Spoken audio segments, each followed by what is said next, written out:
Welcome to கெம்ஃபை.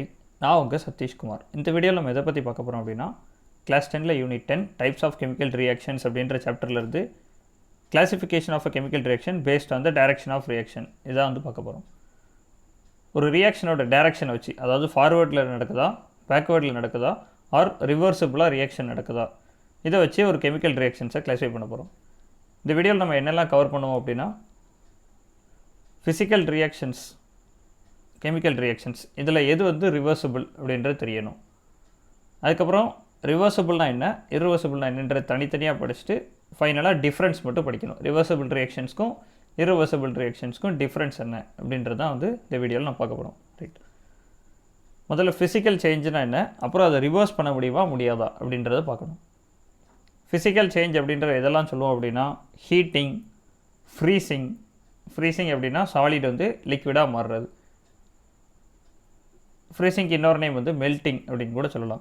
Right, இப்போ இந்த melting ஃப்ரீசிங்க்கு வந்து ஒரு எக்ஸாம்பிள் பார்க்கணும் அப்படின்னா, ஐஸ்கிரீம்ஸாக நான் வந்து வரிசையாக எடுத்துக்கிறேன் அப்படின்னா, இதை கொஞ்ச நேரம் ரூம் டெம்பரேச்சரில் வச்சாலே இந்த ஐஸ்கிரீம்ஸ் அவ்வளோ மெல்ட் ஆயிரும். இதை மறுபடியும் வந்து அதோட சாலிட் ஸ்டேட்டுக்கே நம்ம வந்து கொண்டு போனோம் அப்படின்னா, அதை ஜஸ்ட் வந்து கூல் பண்ணால் போதும், ஷேப் வந்து கொஞ்சம் மிஸ் ஆகும். ஓகேவா, அதே ஷேப்புக்கு வேணும் அப்படின்னா அதே கண்டெய்னர்ஸில் நம்ம ஸ்டோர் பண்ண வேணால் கிடைக்கும். மற்றபடி ஒரு காம்பவுண்ட் வந்து ஒரு ஐஸ் வந்து ஃப்ரீஸ் ஆயிடுச்சு அப்படின்னா அதை நம்ம வந்து மறுபடியும் அதோட ஸ்டேட்டுக்கே வந்து கொண்டு வர முடியும். மெல்ட் ஆகும்போது அது வந்து சாலிட்லேருந்து லிக்விட் ஸ்டேட்டுக்கு மாறிச்சு, அதை வந்து ஃப்ரீஸ் பண்ணிட்டோம் அப்படின்னா லிக்விட்லேருந்து மறுபடியும் நம்மளால் சாலிட் ஸ்டேட்டுக்கு கொண்டு வர முடியும். அப்போ இந்த ஃப்ரீசிங் அப்புறம் மெல்ட்டிங் இதெல்லாம் என்ன ப்ராசஸ் அப்படின்னா ஃபிசிக்கல் ப்ராசஸ். இதை வந்து ரிவர்ஸ் பண்ண முடியும் அப்படின்றது தெரிஞ்சிருச்சு. இதுக்கு எக்ஸாம்பிள் தான் இதே மாதிரி தான் இன்னொரு இடத்துல. இப்போ நம்ம ஒரு வின்டர் சீசன் எடுத்துக்கிட்டோம் அப்படின்னா, வெஸ்டர்ன் கண்ட்ரீஸ்லலாம் வின்டர் சீசன் வந்து ரொம்ப கோல்டு டெம்பரேச்சர் ரீச் ஆகும்போது அதில் வந்து அவங்களோட சீலிங்கில் ஃபுல்லும், அவங்களோட வீட்டோட வெளிப்புறத்தில் பார்த்தோன்னா ஃபுல்லாக இது மாதிரி பனி படர்ந்துடும். இதே இது சம்மர் சீசனில் பார்த்தோம் அப்படின்னா இது மாதிரி படராது, மறுபடியும் வின்டர் சீசனில் வரும். அப்போது இந்த ப்ராசஸ் வந்து அப்படியே கண்டினியூஸாக நடந்துக்கிட்டே இருக்கும். ஃபார்வேர்ட்லேயும் நடக்குது, பேக்வேர்ட்லேயும் நடக்குது. இது கொஞ்சம் டெம்பரேச்சர் அதிகமானுச்சுன்னா அவ்வளோமே வந்து மெல்ட் ஆகி எல்லாமே தண்ணியாக வடிஞ்சிரும். மறுபடியும் டெம்பரேச்சர் ட்ராப் ஆகும்போது இது மாதிரி இந்த இடத்துல எல்லாம் படும். அப்போது ஃபிசிக்கல் சேஞ்சஸ் வந்து ரிவர்ஸ் பண்ணக்கூடியது அப்படின்றது தெரியுது. அடுத்து பாருங்கள் கெமிக்கல் சேஞ்சஸ். ஓகே, இப்போ ஃபிசிக்கல் சேஞ்சஸ் ரிவர்சிபிள் அப்படின்றது தெரிஞ்சிருச்சு. கெமிக்கல் சேஞ்சஸ் ரிவர்சிபிளாக இல்லையா? முதல்ல கெமிக்கல் சேஞ்சஸ் அப்படின்னா ஏதாவது வந்து ஒரு மெட்டீரியல் வந்து இன்னொரு மெட்டீரியலாக வந்து சேஞ்ச் ஆகிருக்கணும். ரைட், இப்போ நான் ஒரு வுட் எடுத்துக்கிறேன் அப்படின்னா, வுட்டை வந்து பேர்ன் பண்ணுறேன். வுட்டை பேர்ன் பண்ணோம் அப்படின்னா வுட்டில் இருக்கிற கார்பன் அவ்வளோ வந்து ஆக்சிஜனோட பேர்ன் ஆகி கார்பன் டை ஆக்சைட்ஸ் அப்படின்ற ப்ராடக்டை கொடுக்கும். அப்போது அதை வந்து கார்பன் அப்படின்னு சொல்லி எடுத்துக்கிட்டோம் அப்படின்னா அது ஆக்சிஜனோட கம்பைண்ட் ஆகி கார்பன் டை ஆக்சைடை ஃபார்ம் பண்ணிவிட்டு கொஞ்சம் ஹீட்டை வந்து ரிலீஸ் பண்ணும், ஹீட் எனர்ஜியை ரிலீஸ் பண்ணும். இதை தான் வந்து கம்பஷன் ரியாக்ஷன் அப்படிங்கிறோம். இந்த கம்பஷன் ரியாக்ஷனில் பார்த்தோன்னா வுட் அவ்வளோ வந்து கார்பனாக இருந்தது எல்லாமே கார்பன் டை ஆக்சைட்ஸாக மாறிடுச்சு. மறுபடியும் கார்பன் டை ஆக்சைட்ஸை கார்பனாக வந்து நம்மளால் வந்து ஜஸ்ட் ஈஸியாக மாற்றிட முடியாது. அப்போ இந்த கெமிக்கல் சேஞ்ச் வந்து இது வந்து கெமிக்கல் சேஞ்ச். ஓகேவா, ஃபிசிக்கல் சேஞ்ச் கிடையாது, கெமிக்கல் சேஞ்ச். ஏன்னா வந்து ரியாக்டன்ட் வேறு மாதிரி இருக்குது, ப்ராடக்ட் வேறு மாதிரி இருக்குது. ரியாக்டன்ட் வந்து carbon, product carbon di oxide. அப்போ அதோட காம்பவுண்ட்ஸே சேஞ்ச் ஆகிட்டனால அது வந்து கெமிக்கல் சேஞ்ச் சொல்கிறோம். இது ரிவர்சிபிளாக இரிவர்சிபிளான்னு பார்த்தா இரிவர்சிபிள். கார்பன் டை ஆக்சைடை வந்து நம்மளால் ஈஸியாக வந்து கார்பனாக மாற்றிட முடியாது. ரைட், அப்போ இது வந்து இர்ரிவர்சிபிள் சேஞ்ச். இப்போ வந்து ஒரு மொபைல் ஃபோன் எடுத்துக்கிறோம் அப்படின்னா அதை நம்ம சார்ஜிங் பண்ணுறோம். சார்ஜிங் பண்ணும்போது பேட்டரியோட பர்சன்டேஜ் வந்து கொஞ்சம் கொஞ்சமாக அதிகமாகி 100% அப்படின்னு சொல்லி வரும். அதே டிஸ்சார்ஜிங் ஆகிடுச்சுன்னா கொஞ்சம் கொஞ்சமாக டிக்ரீஸ் ஆகி 0%ன்னு வந்துடும். இந்த ப்ராசஸை நம்ம திரும்ப திரும்ப பண்ணிக்கிட்டே இருக்கலாம். Charging, discharging. இந்த சார்ஜிங், டிஸ்சார்ஜிங் எல்லாமே வந்து அந்த பேட்டரிஸில் நடக்கக்கூடிய ஒரு கெமிக்கல் சேஞ்ச் தான். இந்த கெமிக்கல் சேஞ்ச் என்னவாக இருக்குது, ரிவர்சிபிளாக இருக்குது. நம்மளால் சார்ஜிங்கும் பண்ண முடியுது, அது கொஞ்சம் நேரத்தில் டிஸ்சார்ஜும் ஆகுது. அப்போது charging and discharging of mobile phones வந்து ஒரு reversible chemical change. Physical change வந்து ரிவர்சிபிள் அப்படின்னு சொல்லி சொல்லிட்டோம். ஆனால் கெமிக்கல் சேஞ்ச் வந்து இர்ரிவர்சிபிளாகவும் இருக்கலாம், ரிவர்சிபிளாகவும் இருக்கலாம். டிபெண்ட்ஸ். ஓகேவா, அது வந்து நம்ம என்ன மெட்டீரியல் எடுத்துருக்கோமோ, என்ன கண்டிஷன் யூஸ் பண்ணியிருக்கோமோ அதை டிபெண்ட் பண்ணி அது ரிவர்சிபிளாகவும் இருக்கலாம், இர்ரிவர்சிபிளாகவும் இருக்கலாம் அப்படின்ட்டு சொல்கிறோம். ரைட், இப்போ ரிவர்சிபிள் ரியாக்ஷன்ஸ்னால் என்ன? A reversible reaction is a reaction in which products can be converted back to the reactant. அதாவது ஒரு ரிவர்சிபிள் ரியாக்ஷனில் ரியாக்டன்ட் வந்து ப்ராடக்டாக மாறும். அட் தி சேம் டைம் ப்ராடக்ட்டை வந்து நம்மளால் ரியாக்டண்ட்டாக மறுபடியும் மாற்றிக்க முடியும். அதை தான் வந்து ரிவர்சபிள் ரியாக்ஷன் அப்படிங்கிறோம். இந்த ரிவர்சபிள் ரியாக்ஷனை நம்ம எப்படி ரெப்ரசன்ட் பண்ணுறோம் அப்படின்னா, டபுள் ஹெட்டட் ஆரோ இந்த இருக்குல்ல, டபுள் ஹெட்டட், இது ஃபார்வேர்ட் ஆரோ, இது பேக்வேர்ட் ஆரோ, ரெண்டையும் சேர்த்து சொல்கிறோம் அப்படின்னா டபுள் ஹெட்டட் ஆரோமாங்க. இந்த டபுள் ஹெட்டட் ஆரோ தான் ரிவர்சபிள் ரியாக்ஷன்ஸ்க்கு ரெப்ரசன்டேஷன். இப்போ காம்பவுண்ட் ஏபி அப்படின்னு சொல்லி ஒன்று எடுக்கிறோம். இதான் ரியாக்டன்ட். இது பிரேக் ஆகி என்னவா மாறுது, எலமெண்ட் ஏ எலமெண்ட் பின்னு சொல்லி 2 ப்ராடக்ட்ஸாக கிடச்சிருது. இந்த எலமெண்ட் ஏவும் எலமெண்ட் பியும் கம்பைண்ட் ஆகி மறுபடியும் ரியாக்டன்ட் ஏபியை ஃபார்ம் பண்ண முடியும், காம்பவுண்ட் ஏபியை ஃபார்ம் பண்ண முடியும். அதனால தான் இதை வந்து ரிவர்சபிள் ரியாக்ஷன் சொல்கிறோம். இதுக்கு எக்ஸாம்பிள் பார்த்தோன்னா பாஸ்பரஸ் பென்டாக்ளோரைட், 5 அப்படின்னா பென்டா, பாஸ்பரஸ் பென்டாக்ளோரைடு வந்து டீகாம்போஸ் ஆனிச்சுன்னா நமக்கு என்ன கிடைக்கும், பாஸ்பரஸ் ட்ரைக்ளோரைடும் குளோரினும் கிடைக்கும், குளோரின் கேஸ். எல்லாமே வந்து gaseous system. Phosphorus pentachloride, phosphorus trichloride, chlorine எல்லாமே வந்து கேஸ் ஃபேஸில் தான் இருக்கும். அப்போ ஃபார்வர்ட் ரியாக்ஷன் பார்த்தோன்னா, ஃபார்வர்ட் ரியாக்ஷன் பார்த்தீங்கன்னா இது வந்து ஜஸ்ட் வந்து ஒரு டீகாம்போசிஷன் ஆஃப் PCl5. PCl5 வந்து பிரேக் ஆகி PCl3 Cl2ன்னு கிடைக்குது. அதே இது பேக்வர்ட் ரியாக்ஷன் பார்த்தீங்கன்னா combination of PCl3 and Cl2, இது ரெண்டும் கம்பைண்ட் ஆகி PCl5 ஃபார்ம் பண்ணுது. இந்த ஃபார்வர்ட் ரியாக்ஷனும் பேக்வர்ட் ரியாக்ஷனும் மாறி மாறி நடந்துக்கிட்டே இருக்கும். அடுத்த முக்கியமான கேள்வி, if the reaction is reversible, products are formed or not. இந்த மாதிரி ஒரு ரியாக்ஷன் வந்து ரிவர்சபிளாக நடக்குதுன்னா ப்ராடக்ட் ஃபார்ம் ஆகுமா இல்லையா அப்படின்னு சொல்லி கேட்குறாங்க. ப்ராடக்ட் வந்து கண்டிப்பாக வந்து கொஞ்சமாவது ஃபார்ம் ஆகும். ஓகேவா? Product formation depends on the reaction conditions. By altering the temperature, pressure, volume, we can alter the reaction into both forward and backward direction. அதாவது இந்த PCl5 PCl3 Cl2 தான் வேணும் அப்படின்னா ஃபார்வர்ட் டைரெக்ஷன், இல்லை PCl3யும் Cl2 கம்பைண்ட் ஆகி PCl5 நம்ம வந்து form பண்ணுறோம் அப்படின்னா அது பேக்வர்ட் டைரெக்ஷன். ஒரு ரியாக்ஷன்ஸோட கண்டிஷன்ஸை வெரி பண்ணுறது மூலிமா, temperature or pressure or volume, இது மாதிரியான ரியாக்ஷன் கண்டிஷன்ஸை வெரி பண்ணுறது மூலிமா ஒரு ரியாக்ஷன்ஸை நம்ம வந்து ஃபார்வேர்ட்லேயும் ஷிஃப்ட் பண்ணலாம், பேக்வேர்ட்லேயும் ஷிஃப்ட் பண்ணலாம், ஆர் ஈக்குலிபிரியமில் மெயின்டைன் பண்ணலாம். ஈக்குலிபிரியம் அப்படின்னா எவ்வளோ பர்சன்டேஜ் வந்து ரியாக்டன்ட் இருக்கோ அவ்வளோ பர்சன்டேஜில் ப்ராடக்ட், 50% ரியாக்டன்ட் இருந்துச்சுன்னா 50% ப்ராடக்ட்ஸ் இருக்கும் அப்படின்னா அது ஈக்குலிபிரியம் அப்படின்ற சொல்கிறோம். அப்போ ரியாக்ஷன்ஸுக்கோட கண்டிஷன்ஸை அல்டர் பண்ணுறது மூலயமா நம்ம வந்து ரியாக்ஷன்ஸை டியூன் பண்ண முடியும். ஃபார்வர்ட் ரியாக்ஷன்ஸும் பேக்வர்ட் ரியாக்ஷன்ஸ் எது வேணுமோ அதுக்கேற்றப்போ அட்ஜஸ்ட் பண்ணிக்கலாம்.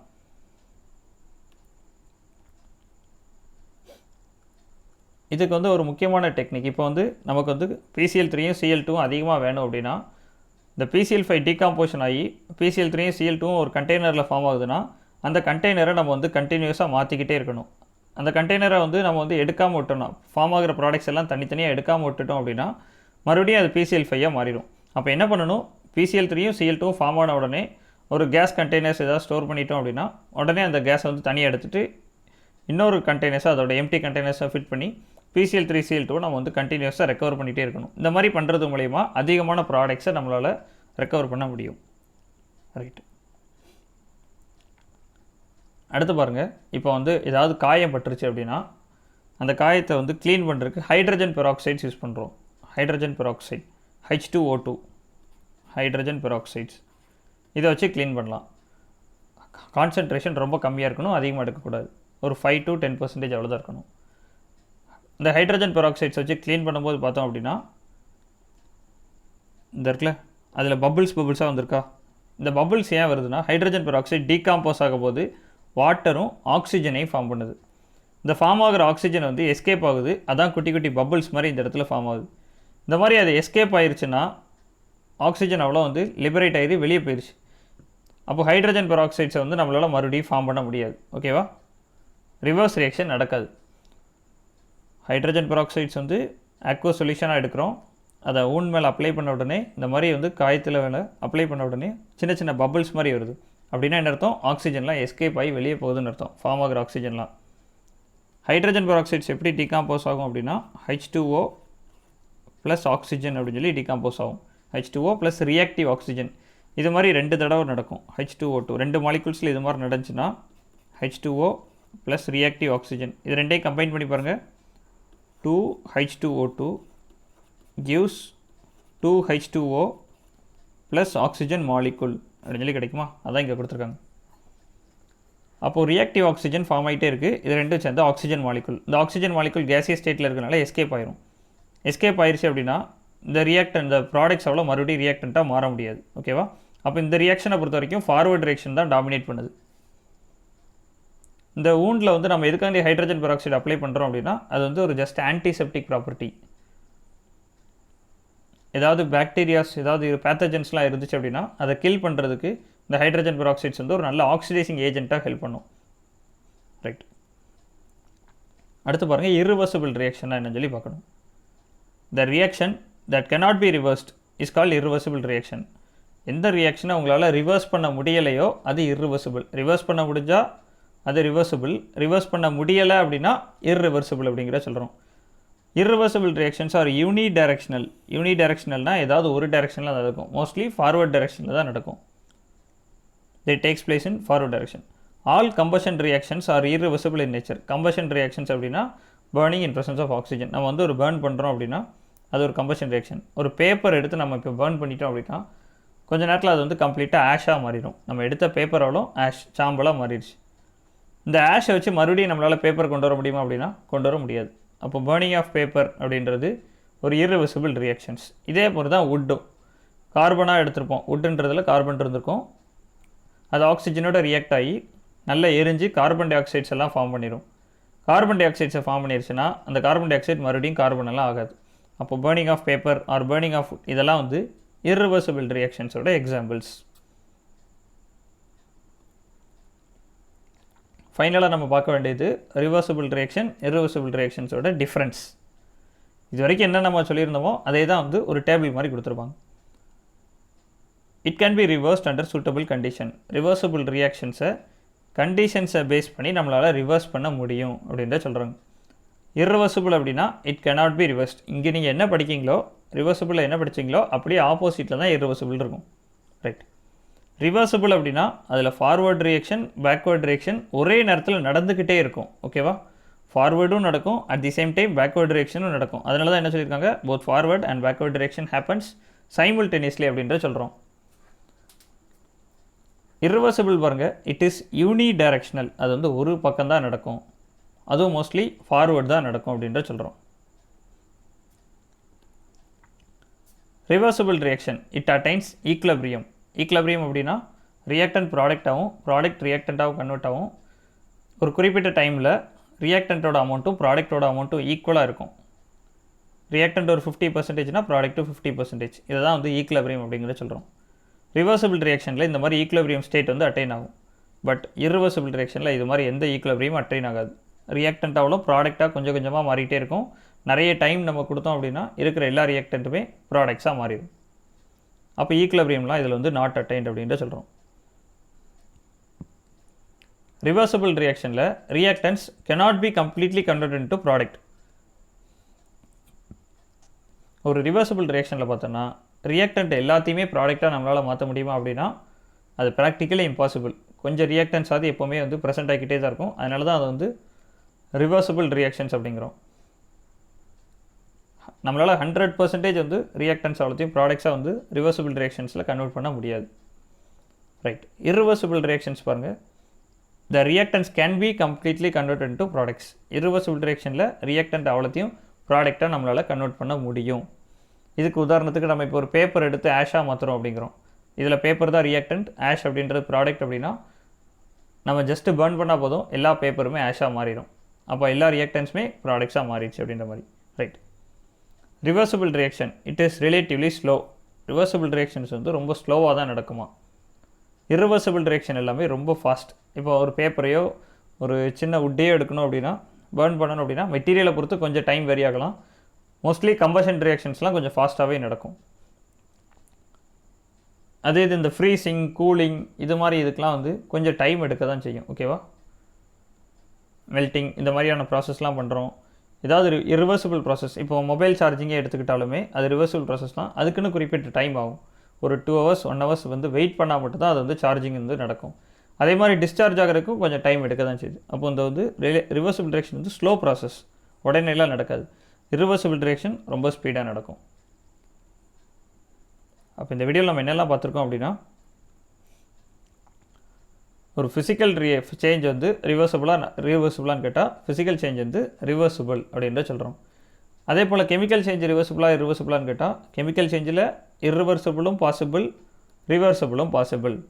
இர்ரிவர்சிபிளுக்கு வந்து பேர்னிங் ஆஃப் வுட் எடுத்திருந்தோம். ரிவர்சிபிளுக்கு வந்து ஒரு ஃபோனோட சார்ஜிங் டிஸ்சார்ஜிங் பற்றி பார்த்தோம்.